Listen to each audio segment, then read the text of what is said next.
Қазақстан мұсылмандар діни басқармасы Әзірет Сұлтан мешіті ұсынады. Жұма күнгі уағыз. Алхамдулиллахи Rabbil аламин. Вал ақибату лил муттақин. Вала удвана илля аля залимин. Вассалату вассаламу аля расулихи Мухаммадин. Ва аля алихи ва асхабихи аджмаин. Амма ба'д. Ассаламу алейкум ва рахматуллахи та'аля ва баракату. Қадірменді жамағат, құрметті бауырлар, ақсақалдар, ақжаулықты апалар, бүгінгі жұма баршамызға құтты да мүбарак болсын. Бүгін пайғамбарымыз саллаллаху алейхи уассаламға үмметтің сағынышы,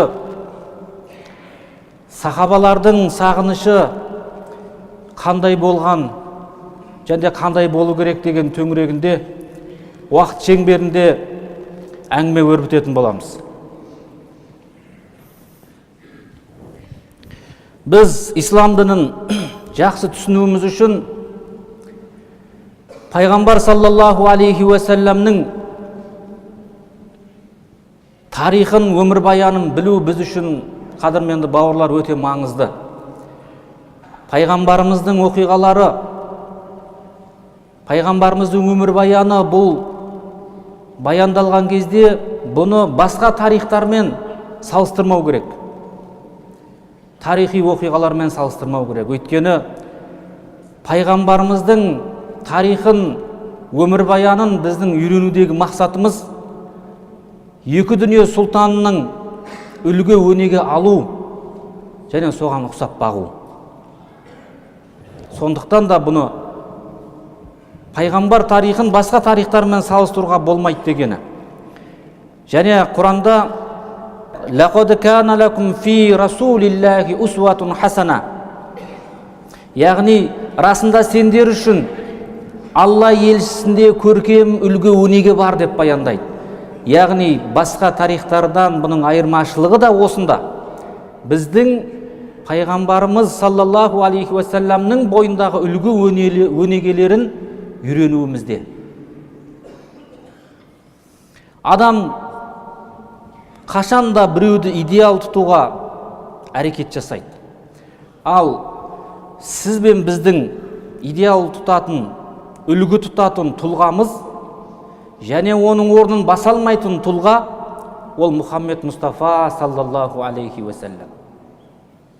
Мен ойлаймын, бұған ешкімнің таласы жоқ шығар. Өйткені бұл пайғамбарымызды ұлы жаратушының өзі тәрбиелеп, оны елші етіп жіберді.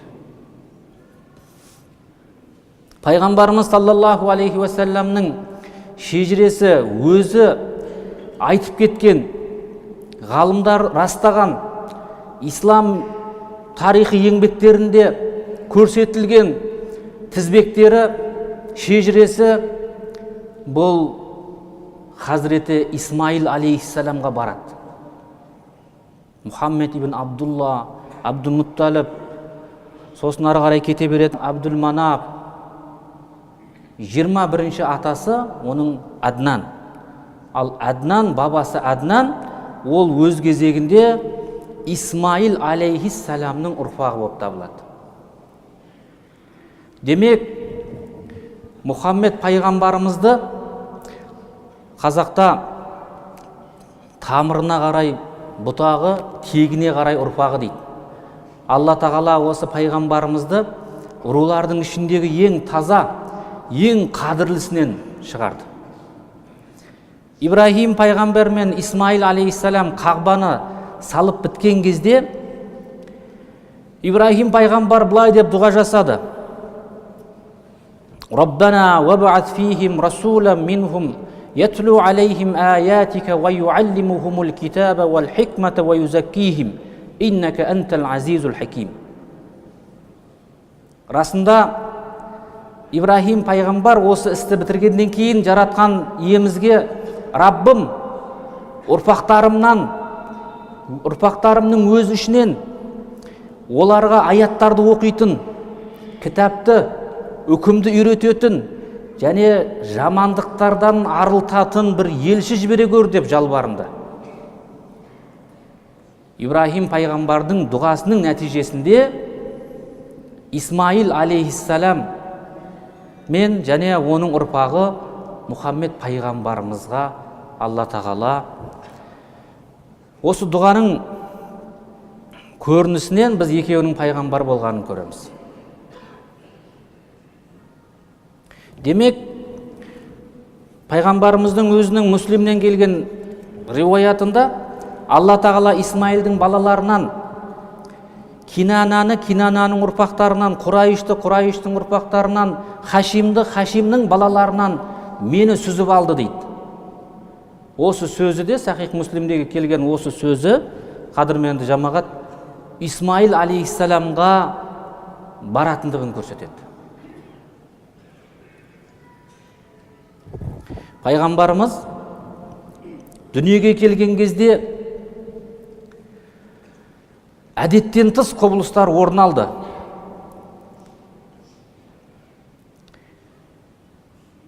Одан бұрын тек қана араб түбегіндегі халықтар емес, жалпы әлем надандық дәуірін бастан кешіріп жатқан еді.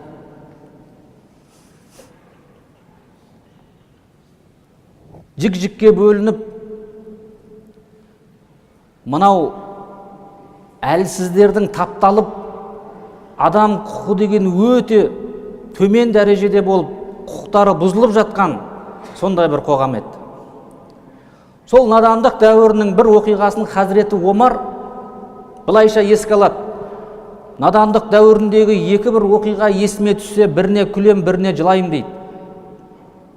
Жылайтыным, біз дүниеге ұрпағымыздан, біздің отбасымызда егер қыз бала келетін болса, біз үшін ол намыс еді. Сол шарананы құтылғанша, дауысын шырылдатып одан құтылғанша біз асығатын едік. Өз қолымызбен өзіміз көметін едік. Осы надандық дәуіріндегі осы бір жағдай есіме түссе жылайым дейді, жүрегім қан жылайды. Күлетін себебім, біз надандық дәуірінде біздің әрбір үйімізде пұттар болатын еді. Оларға әртүрлі ат қоятын ек, біз оны құрметтеп, оларға сыйынатын ек. Егер сапарға шықсақ, біз халуадан, ұннан өздеріміздің пұттарымызды жасап алатын ек. Жол ұзақ болғасын белгілі ғой, енді қарын ашады, азық-түлік таусылған, соңында талғажа өтер дым таппағаннан кейін әлгі халуадан, ұннан жасап алған пұттарымызды жеп қоюшы едік. Осы надандығымыз есіме түссе, осыған күлетін едім дейді. Міне, пайғамбарымыз саллаллаху алейхи уассалам мына дүниеге келместен бұрын осындай надандық дәуірлер бастан кешіп жатқан еді. Осындай қараңғылықтан соң 571-ші Рабиғул Аувал айының 12-сі күні таңға жақын сәресі уақытында пайғамбарымыз дүние есігін ашты. Саллаллаху алейхи уассалам. Пайғамбарымыз жаңа жоғарыда айтқанымыздай дүниеге келгенде әдеттен тыс құбылыстар орын алды. Ирандағы мыңдаған жылдар бойы жанып тұрған алау жаңағы отқа табынушылардың алау оты өздігінен сөніп қалды. Кисра сарайындағы сол сарайдың сәнін кіргізіп тұрған тіреулер өздігінен құлап қалды. Бұл оқиғалар дүниеге рахым нұрын жаятын, мейірімділік пен жақсылықтың шуағын шашатын, дүние сұлтаны пайғамбарымыз саллаллаху алейхи уассаламның дүниеге келуімен қатар орын алған оқиғалар еді. Пайғамбарымызға Мұхаммед деп есімнің қойылуы да бекер емес еді. Бұрын соңды араб халқында болмаған осындай есімді таңдауы да бекер емес еді. Інжіл мен Тәуратта кейінгі келетін пайғамбардың сипаттары баяндалғанын дәлелдеу үшін Алла тағала атасы Әбдімүтәліптің көкейіне осы есімді салды. Ең мақтаулы деген осы Мұхаммед есімін қоюды жүрегіне салды. Ол бүкіл Құрайыштың беделді ұлықтарын жинап ас берді. Сонда осындай немереме осы есімді қойып жатырмын дегенде олар таңырқап сұрады. Бұрын соңда ата-бабаларымызда болмаған есімді қойып жатсың, бұның мәнісі неде дегенде, немеремді көкте хақта қала, жерде халық мақтасын деген үкіл үмітпен осыны қойып жатырмын деді. Солай болды да. Қазақ мұны мұндайда бір-ақ ауыз сөзбен атына зат сай дейді. Шындығында пайғамбарымыз саллаллаху алейхи уассаламның есімі де оның бойынан жиналған көрсетілген қасиеттердің барлығын жинақтайтын бір есім еді. Өздеріңізге белгілі Хадиша анамызға пайғамбарымыз саллаллаху алейхи уассалам үйленбестен алдын оның керуенін бастап, сауда саттық керуенін бастап барады. Сауда керуені өз жұмысын сәтті аяқтап оралғанда, оның көмекшісі, қасына қосып жіберген Майсара деген көмекшісі елге орала сала Хадиша анамызға пайғамбарымыздың әділдігін, сауда жасаудағы елмен тіл табысуын, шыншылдығын және осындай қасиеттерінің арқасында сол сауда керуенінде, сол сауда саттық әрекеттерінде өте табысқа кенелгендігін айтады. Міне осы оқиғадан кейін көп ұзамай Хазіреті Хадиша анамыз пайғамбарымызға адам жіберіп, сөз салып, екі жақ некелесіп, отбасын құрады. Бұл оқиғаны айтып отқан себебім, кейде біздің жамағаттың арасында бұл пайғамбар сүннеті ғой, өзінен үлкенді алу дейді. Білесіздер, Хадиша анамыз пайғамбарымыздан үлкен болды. Мен бір кездер мына бойдақтарды бөліп ем, бала бойдақ, шала бойдақ, жын бойдақ, шын бойдақ, кербез бойдақ деп. Ол ары қарай кете береді. Сонда бірақ пайғамбарымыздың осы 25 жасындағы әрекеті осы. Ал 25 жастағы бүгінгі жігіт, немесе одан үлкен, немесе одан кіші, пайғамбарымыздың осы бір қасиеттерінің қайсы бір қасиетін өз бойына сіңіре білді. Шыншылдығын, адалдығын, елмен тіл табыса білуін, тағысын тағы басқа. Кейде нәпсіге жақын жағына қарап бейімделіп кете беретін кездер болады. Бірақ пайғамбарымыз саллаллаху алейхи уассаламның осындай әрекетімен бір адамның жүрегін жаулап алды. Демек, біз де осындай қылшылдаған жас жігіттер өзінің сондай уақытында керісінше өзінің адалдығымен, саудадағы, басқадағы әрекеттерімен, шыншылдығымен исламды насихаттаған болар еді. Бірақ өкінішке орай қазіргі таңдағы бір қылжылтатын бір мәселе мұсылман бауырлардың арасындағы жай ғана қарапайым қарыз беріп, қарыз алу, соны қайтару мәселесіндегі уәденің беріктігі қаншалықты бүгінде сақталып отыр.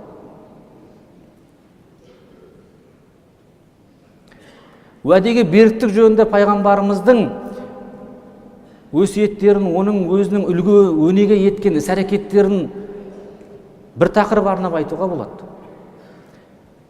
Бірақ бір адамдарды намазхан деп сеніп, мұсылман ғой, мынау жігіт намазхан ғой деп сеніп оған кейде достары, ағайын туысы оған қарызға ақша береді. Немесе ортақ іс бастайды бірге. Бірақ сол намаз да, оның басқа мұсылманшылығы да, шариғатта орындап жүрген басқа қағида шарттары да өкінішке орай оның осы бір уәдеге беріктігіне, сертінен таймауына өкінішке орай жүзеге асыруына ықпал ете алмай жатады. Әсілі намаз барлық арсыздықтан тияды деп Құрандағы аятты баршамыз естідік. Инна салата танха анил фахшай вал мункар. Бірақ сол беріктік, уәдеге беріктік, қадірменді бауырлар, құрметті жамағат, басқа әлі дінді түсінбей жүрген бауырларымызға, ағайындарымызға осы мұсылман адамның келбетін басқа жағынан көрсетуге себеп болып жатыр. Сондықтан пайғамбарымыз саллаллаху алейхи уассаламның өзінен үлкенді алған екен деген сүннет емес, осындай қасиеттеріне үңілгеніміз, бұл біздің өзіміздің сол қасиеттерді бойымызға сіңіру арқылы, іс жүзінде көрсету арқылы исламды насихаттаған болар едік. Құл ин күнтум тухиббуналлаха фаттабиуни юхбибукумуллах. Осы аятта Алла пайғамбарды жақсы көруге әмір етіп жатыр. Неге? Өйткені Алланың елшісін жақсы көру жаратушыға деген махаббатқа алып баратын дара жол. Себебі біз жаратушыны бізге танытатын және одан келген сөздерді жеткізетін, Алла тағаланы жақсы көруді үйрететін ол екі дүние сұлтаны Мұхаммед Мұстафа саллаллаху алейхи уассалам. Сондықтан да ол барлығымыз көп естіген ла юъмину ахадукум хатта акуна ахабба илайхи мин валидихи ва валадихи ва наси аджмаин деген хадисін көп естідік. Бірақ есту басқа, оған амал ету бар. Қазіргі мәселе осы. Яғни сіздердің кейбіреулеріңіз, сіздердің ешбіріңіз мені ата-анасынан, бала-шағасынан және басқа адамдардан жақсы көрмейінше толық иман келтірген бола алмайды деді. Осының бір айғағы осы бір оқиғаның. Хазіреті Омар пайғамбарымыздың қолынан ұстап тұрып, ей Алланың елшісі, мен сізді өзімнің жанымнан басқа барлық нәрселерден артық жақсы көрем деді. Сонда пайғамбарымыз саллаллаху алейхи уассалам, ей Омар, сен өзіңнің жаныңнан да мені артық жақсы көрмейінше толық иман келтірген бола алмайсың деді. Хазіреті Омар кішкене кідірістен соң, ей Алланың елшісі, өз жанымнан да сені артық жақсы көремін дегенде, міне енді толық болды деді. Марқұм Фариза Оңғарсынова апамызды танымайтын қазақ жоқ. Бір кездесуде ол кісі 81 жылдары Мәскеуге барған бір сапары айтылады, соның басында былай дейді. Бала күнімізде мен әжемнің қолында өстім. Сонда әжем пайғамбар жайлы өте көп қиссалар, әңгімелер, оқиғалар айтатын еді. Сонда мен ойлайтым, ол Мұхаммед пайғамбар деген біздің бір ауылдас шығар деп. Біздің бір ауылда тұратын біреу шығар деп соншалықты жақсы көргендігім, мен оны біздің бір ауылдас екен деп ойлайтынмын дейді. Кейін 81 жылы Мәскеуге барғанымда, Мәскеудің кітапханаларын ақтарып отырып, Мұхаммед пайғамбарымыз жайлы жазылған еңбектерді ақтарып отырып, кішігірім мен әжем арқылы таныған Мұхаммед пайғамбарды біздің өзіміздің жерлестеріміз, отандастарымыз да таныса екен деп кішігірім бір пайғамбарға арналған бір еңбек жазып қалдырып едім дейді. Ол еңбекпен мен танысқан жоқпын, көрген жоқпын, бірақ осындай жазып едім дейді. Қараңызшы, ауылдағы әңгіме әжесінің немересіне айтқан қисса, оқиға, желісінде пайғамбарымызға деген бала Фаризаның жүрегіне махаббат осылай оянды, орнықты. Демек, не керек екен? Біреуді жақсы көру үшін әуелі тану керек. Танымаған адамға қалай махаббат, сүйіспеншілік қоясың оған? Қалай оны жақсы көресің? Демек, бірінші біз пайғамбарымыз саллаллаху алейхи уассаламды тану үшін оны жақсы көруіміз керек. Жаңа жоғарыдағы айтылған хадисте барлығынан, өз жаныңнан да аталып отқан тұлғалар, атана, балашаға, бұлар адам баласы үшін өте ең ардақты, ең сізбен бізге жақын болған адамдар. Тіпті қала берді Алла елшісі ата-ананың ризашылығын табу, әйелдің аманатың деп, балашағаның жаңағы нәпақасын табу, оларға жауапкершілікпен қарау жөнінде айтқан өте риуаяттар, хадистер, өсиеттер өте көп. Бірақ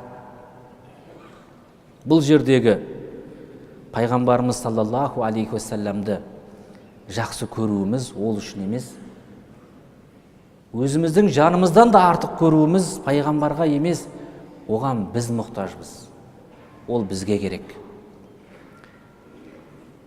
Пайғамбарымыз саллаллаху алейхи уассаламға Аллахумма салли ва саллим ва барик алейх саллаллаху алейхи уассалам деп бір салауат айтып қояйық. Пайғамбарымыз хижрет етудің алдын кімге келді? Әбу Бәкірға келді. Әбу Бәкірға келген кезінде осы хижрат ететіндігін айтқан кезде жылады дейді. Сонда Айша анамыз айтады, мен адамның, әкемнің осы кезде жылағанын көріп, хижрет жасайтын естігенде жылағанын көріп, қуаныштан адамның жылайтынын сол кезде бірінші рет көрдім дейді. Сонда ол кісінің жылап тұрғаны пайғамбарымыздың мына меккеліктердің осы жаңа әртүрлі құйтырғы әрекетінен, олардың жаңа зияндығынан құтылатын болды ғой деп қуаныштан Әбу Бәкір жылап еді. Және Рабиға есімді пайғамбарымыз саллаллаху алейхи уассаламға суын дайындап берген бір сахаба әйел суын дайындап берген кезде одан пайғамбарымыз сұра деді. Ол, ей Алланың елшісі, жәннатта сіздің көршіңіз болғым келеді деді. Басқа нәрсе сұра деді. Басқа жоқ, арманым, тілегім осы деді. Ей Рабиға, сен бұл нәрсені көп сәжде ету арқылы да сен бұған қол жеткізе аласың деді. Егер сол жерде дұға жасаса, бұл тек Рабиғаға ғана арналып қалған болар еді, құрметті жамағат. Демек, Алла елшісімен көрші болуға сізбен біздің де мүмкіншілігіміз бар деген сөз. Намазға мән беру арқылы, намазымызға мықты болу арқылы Алла елшісімен көрші болуға, қол жеткізуге үмметінің мүмкіншілігі бар екендігін айтқысы келіп отыр. Пайғамбарымыз сахабалармен отырған бір отырысында бауырларымды сағындым деді. Бірге отырған сахабалар, ей Алланың елшісі, сенің бауырларың біз емеспіз бе деді. Сонда, жоқ, сендер менің сахабаларымсыңдар, менің бауырларым әлі келген жоқ деді. Астарлы сөзді түсінген сахабалар, ей Алланың елшісі, үмметің келмеген үмметіңді қалай танисың деді. Пайғамбарымыз, егер маңдайы жарқыраған, аяқтары ала, бір жылқы, бір топ қара жылқының ішінде жүрсе таныр ма едіңдер деді. Әрине танимыз деді. Сонда пайғамбарымыз, менен кейін келетін бауырларым да дәрет алғандықтан жүздері мен аяқтары нұрлы күйде жарқырап келеді. Мен олардан бұрын жәннатқа келіп, бұлақтың басында оларды күтіп отырам деді. Ол айтылған, қадірменді бауырлар, сіздер мен біздер еді. Жәбірейіл алейхиссалам періштелердің ішіндегі ең ардақтысы болды, өйткені ол Құран алып келді. Рамазан айы Құран түсуімен басқа айлардың ішіндегі сұлтаны болды. Қадыр түні де Құранның сол түнде түсуімен басқа түндерден қарағанда оның қадірі қасиеті артты. Мұхаммед пайғамбарымыз да осы Құранның келуімен оның пайғамбарлық дәрежесі артты. Ал осы Құран сіз бен бізге түсуімен біздің, яғни Мұхаммед пайғамбардың үмметі басқа үмметтерден ерекшеленді, ардақталды. Сондықтан, қадірменді бауырлар, құрметті жамағат, жоғарыда айтқанымыздай, пайғамбарымызды жақсы көру үшін бірінші оны тануымыз керек. Сол танымағандықтан, пайғамбар өсиеттерін дұрыс түсінбегендіктен, дұрыс зерттемегендіктен кейде мұсылманның бойынан табылуы тиіс болмаған әрекеттер көрініс тауып, мына исламға, мұсылман жамағатына өкінішке орай күйе жағылып жатыр. Сол себепті үммет деген, Мұхаммед пайғамбардың үмметі деген атқа лайық болайық. Баршамызға Алла тағала Мұхаммед пайғамбарымыз саллаллаху алейхи уассаламға деген сүйіспеншілігімізді арттырсын. Өйткені бұл сүйіспеншіліктің артында ұлы мұраттар, ұлы өнегелер, ұлы үлгілер жатыр. Бұмен азықтанған, бұл көркем құлықпен құлықтанған мұсылман жан жағына өзінің шуағын, жылылығын, қуанышын шашып жүрері сөзсіз. Ва ахиру дауана анил хамдулиллахи раббил аламин. Аллаху акбар.